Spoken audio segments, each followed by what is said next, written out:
Remember the last time you went to a gynaec? Remember how it felt? Was it pleasant, comfortable, cozy, or was it a nightmare? Gynaec visits are some of the worst fears for many women.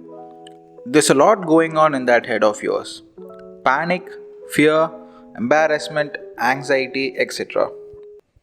You take a deep breath, tell yourself all is well, and enter into the doctor's cabin.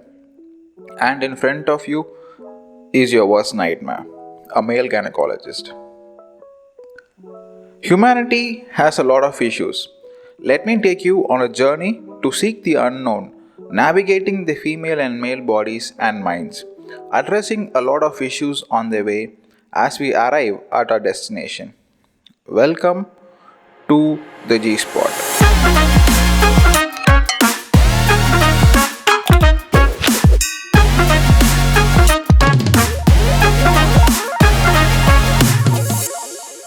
Let's take some time to get to know me. I am Dr. Arvindh Santhosh, an OBGYN from Chennai, India. To clear things up, I am a guy.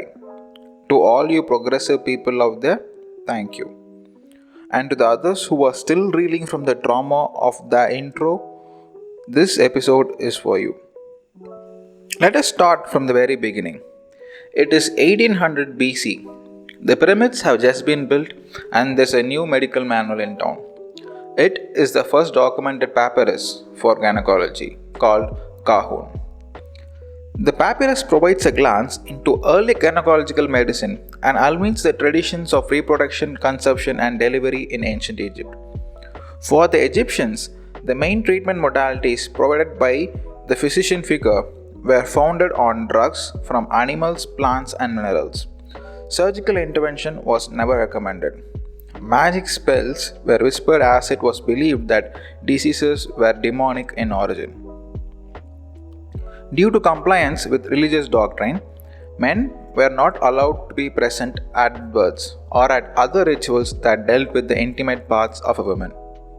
Instead, it was the role of a midwife to take care of women and to assist them with their gynecological needs. Interestingly enough, the Kahun papyrus provides some of the earliest evidences of midwifery in history. Similarly, in the Middle Ages, it was often the norm for a woman's sexual organs to be examined by midwives, nurses, or other females who previously had had similar problems to their patients. By the early 1800s, with the advent of modern medical degrees and physical examinations, the pelvic exam began to be performed by male physicians.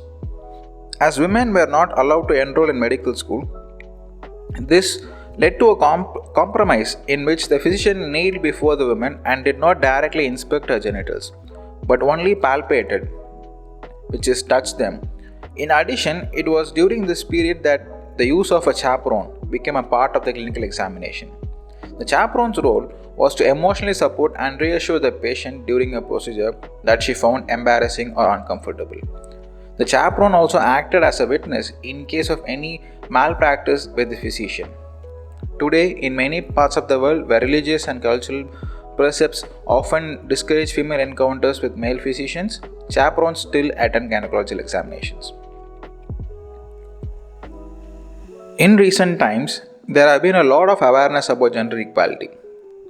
Women entering male-dominated fields were applauded, and rightfully so. These women broke stereotypes by doing just that, and when they excel in those fields, it was a cherry on the top. They were seen as women who followed their passion, their calling, not letting anyone or anything stopping them, inspiring millions of other women in doing so. OBGYN is a field with majority of women in most countries. Let's take the example of the United States and India. The United States has a few studies based on the gender inequalities in OBGYN, and India is where we are, and we have a similar healthcare system and a comparable health education system with the United States. There's also a small problem. I remember being in medical school during my final year MBBS. We have a paper on obstetrics and gynecology. It was very hard for us to examine a female patient being male students.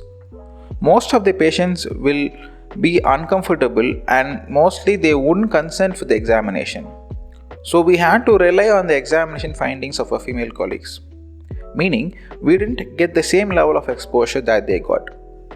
This is a universal issue.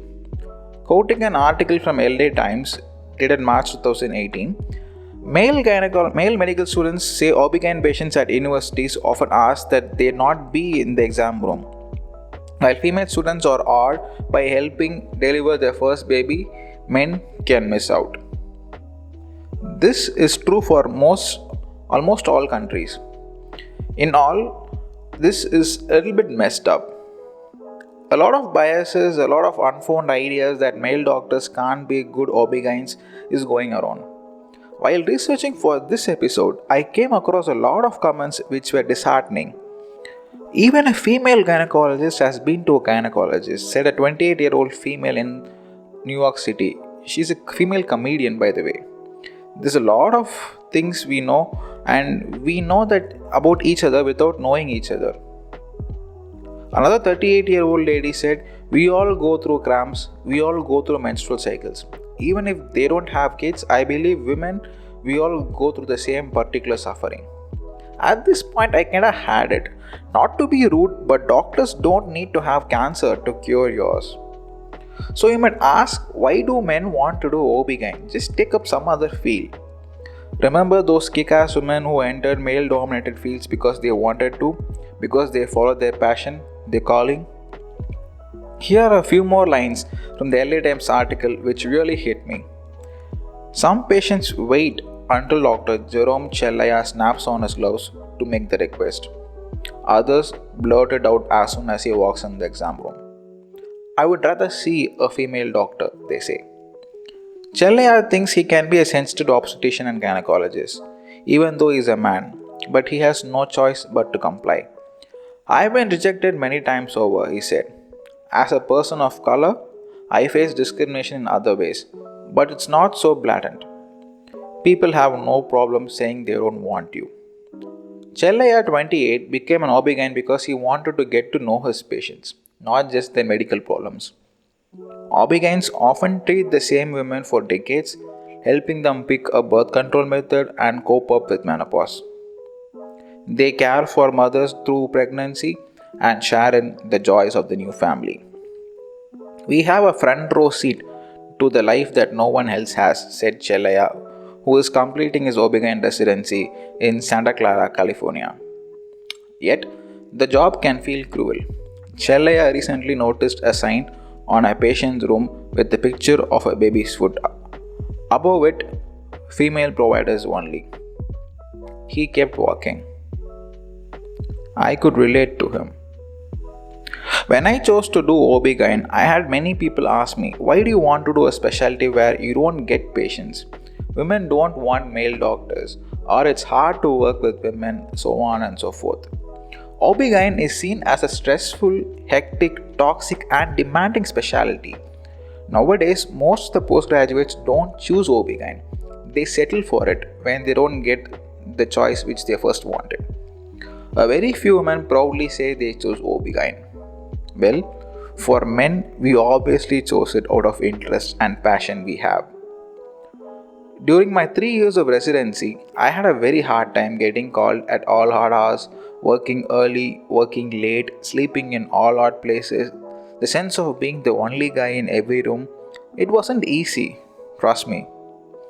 We all had friends, and when all my male friends in other departments were literally having a better time than me, it sucked.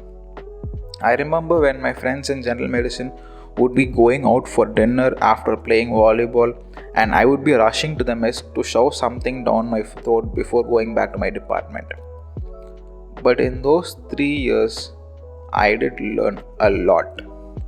Out of the thousands of patients I had cared for, less than 20 opted for a female resident. The number of times a patient asked specifically for me, wanting me to deliver her baby or wanting me to do the cesarean section, was too many to count. This episode saw me rant out a lot. So why did I choose OB-GYN? Well, It's a very important field of medicine. It encompasses both medical and surgical aspects of diagnosis and treatment, meaning I can play house MD and the good doctor at the same time. What it also gives is that connection with a person, a family. You get to deliver a baby, and when she grows up, be her gynaec, her obstetrician when she is pregnant, and care for her till the end. You get to see your patients grow and experience their most important moments with them over a period of decades. And that is a life worth living, don't you think? Now, there's a lot of sexism and misogyny in the field of medicine. Women are still a minority in a lot of specialties. There are a lot of people to talk about it, and I will too in subsequent episodes. Female doctors are almost always mistaken for nurses, while this doesn't happen as much for men. This really pisses female doctors a lot. So, the next time you're in a hospital, try not to piss people and find out who is who. Next week, I'll tell you more about the history of obstetrics, the gruesome events which paved way to a lot of developments, and why you are alive at the best time ever to visit an OBGYN. So, subscribe for OBG content which is quirky with a different perspective. Follow the Gynaec in Insta and Twitter for more content. Till then, stay tuned, stay safe, and always use protection.